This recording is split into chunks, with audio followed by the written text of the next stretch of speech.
प्राचीन मगध के किसी गांव में एक ज्ञानी पंडित रहते थे। वे भगवान कथा सुनाते थे। गांव में उनका बड़ा सम्मान था। लोग महत्वपूर्ण विषयों पर उनसे ही विचार विमर्श कर मार्गदर्शन लेते थे। एक बार पंडित जी को राजधानी से राज्य के मंत्री का बुलावा आया। पंडित जी गांव की नदी नाव से पार कर राजधानी पहुँचे। मंत्री ने उनका अतिथि सत्कार किया और कहा, मैंने आपके ज्ञान की काफ़ी प्रशंसा सुनी है।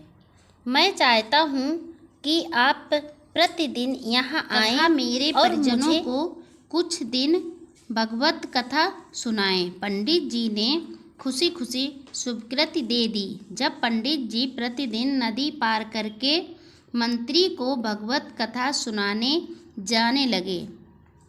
एक दिन जब पंडित जी नदी पार कर रहे थे तो पंडित जी के साथ नाव में एक महात्मा भी नदी पार करने के लिए बैठे। साथ में बातचीत करते हुए दोनों ने नदी पार की और अपने अपने रास्ते चले गए। शाम हुई तो पंडित जी भगवत कथा सुनाकर अपने घर जाने के लिए फिर से नदी पार करने के लिए नाव में बैठे तो एक घड़ियाल ने पानी से सिर बाहर निकाल कर कहा, पंडित जी आते जाते मुझे भी भगवत कथा सुना दिया कीजिए, मैं आपको मोटी दक्षिणा यह कहकर उसने अपने मुंह के द्वारा पानी से एक हीरे मोती का हार निकाला और पंडित जी को दे दिया। पंडित जी हार देखकर भूल ही गए कि उनको मंत्री के यहाँ कथा सुनाने जाना है तथा तब से पंडित जी घर से कथा सुनाने के लिए निकलते और नदी तक ही जाते। वही घड़ियाल रोज़ उन्हें हीरे मोती देता और कथा सुनाता। पंडित जी वापस अपने घर लौट जाते। एक दिन उसी नदी को पार करके वह महात्मा वापस अपने आश्रम लौट रहे थे तो उसी पंडित जी से उनकी मुलाकात हो गई।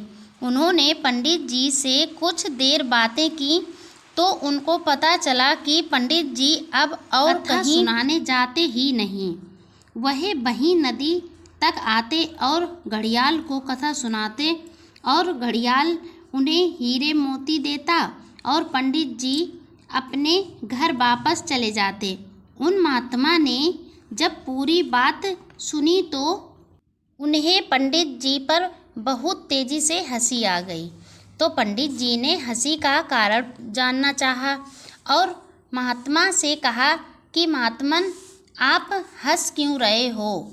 तो महात्मा बोले, मैं इसलिए हंस रहा हूँ कि क्या आपने इतने शास्त्रों का ज्ञान सिर्फ एक घड़ियाल को उपदेश देने के लिए ग्रहण किया है? आपके ऐसे ज्ञान की स्थिति देखकर मुझे हंसी आ गई।